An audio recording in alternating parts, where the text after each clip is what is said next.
আজকে আপনাদের সাথে শেয়ার করব রাইস নুডলসের রেসিপিটা আপনাদের সাথে শেয়ার করব। মাটির চুলায় আমি রাইস নুডলস রান্না করব। আর এই রাইস নুডলসের কি কি উপকরণ লাগবে সম্পূর্ণ টিপস আমি আপনাদেরকে দিই। রাইস নুডলসের জন্য প্রথমেই যে উপকরণটি রাখছে সেটি হচ্ছে কেটে রাখা মুরগির মাংস। দেখতে পাচ্ছেন আমি ছোট ছোট করে মুরগির মাংস কেটে নিয়েছি। সয়া সস দিব, এটা হচ্ছে সয়া সস। আমি সয়া সসটি দিয়ে দিচ্ছি। সামান্য লবণ দিয়ে আমি এটিকে সুন্দরভাবে 10 মিনিটের জন্য রেখে দিব। এটা আমার মাখানো শেষ। এখন এটা আমি 10 মিনিটের জন্য রেখে দিব। প্রথমে নুডলস সিদ্ধর জন্য আমি কড়াইয়ে পানি গরম করে নেব।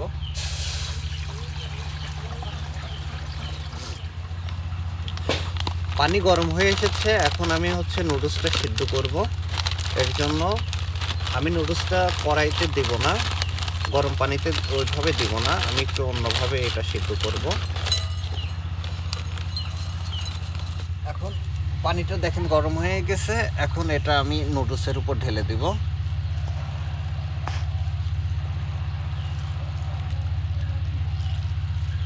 এইভাবে ঢেলে এখন এটা ঢালা শেষ।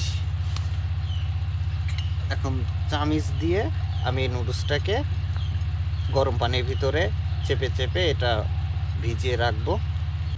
ডিমটা প্রথমে আমি ভেজে উঠিয়ে নেব। এর জন্য কড়াইতে সামান্য তেল দিয়ে দিলাম। ডিম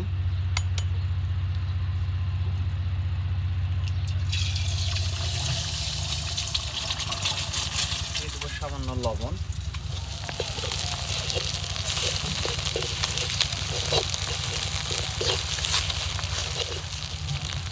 এখন ডিমটা ভেজে আমি উঠিয়ে নিচ্ছি।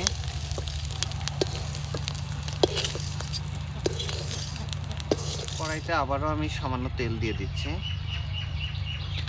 তেল দিয়ে তেলটা গরম হয়ে রেস্টে রেখেছিলাম মুরগির মাংস সয়া সস এবং লবণ দিয়ে ছোট ছোট টুকরা করে রেখেছিলাম, এটা আমি দিয়ে দিচ্ছি।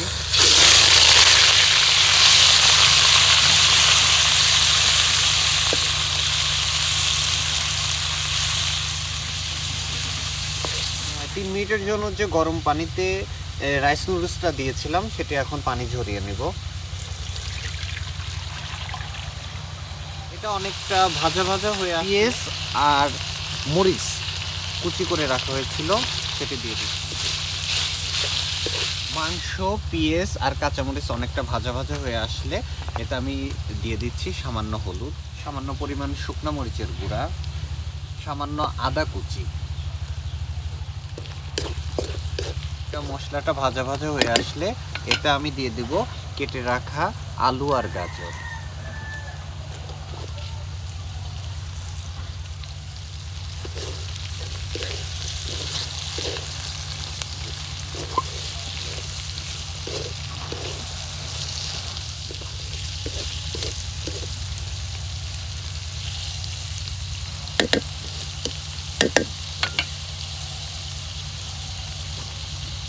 এরপর আমি এতে যোগ করব সামান্য লবণ।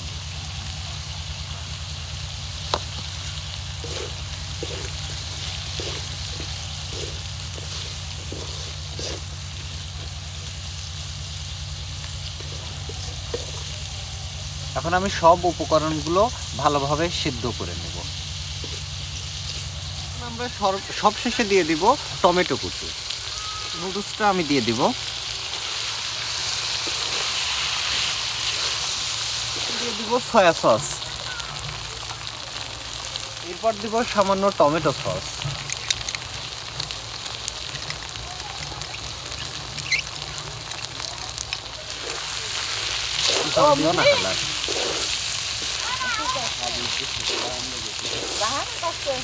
সবশেষে দিয়ে দিব ভেজে রাখা ডিম।